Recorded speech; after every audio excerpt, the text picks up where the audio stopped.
শুভ সন্ধ্যা। সকলকে স্বাগত আমার চ্যানেল নীরব দিনলিপিতে। আমাদের সকলের প্রিয় উৎসব দুর্গোৎসব। দুর্গোৎসবের আদি পূজা বাসন্তী পূজা।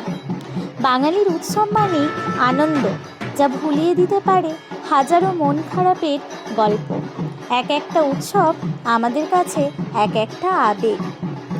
বাসন্তী পুজো হলো বাঙালি হিন্দু সম্প্রদায়ের অন্যতম প্রাচীন ও শাস্ত্রীয় দুর্গোৎসব, যা চৈত্র মাসের শুক্লপক্ষে পালিত হয়।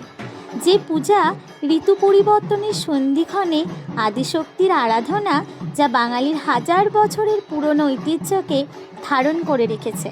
পৌরাণিক কাহিনী বা মার্কেন্ডীয় পুরাণ অনুসারে ত্রেতা যুগে রাজা সুরথ প্রথম এই পূজা চালু করেন।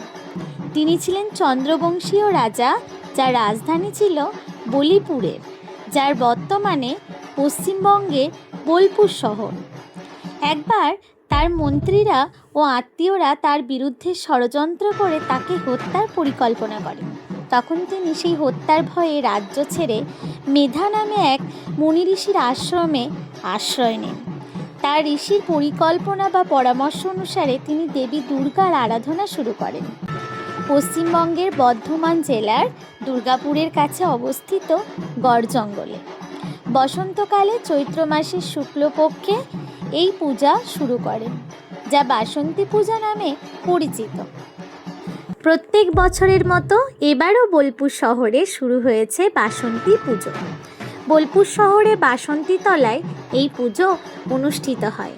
আপনাদের সকলকে আমার সাদর আমন্ত্রণ রইল এই পুজো দেখতে আসার জন্য। ধন্যবাদ সকলকে। আবারও দেখা হবে নতুন কোনো ভিডিও নিয়ে। টাটা।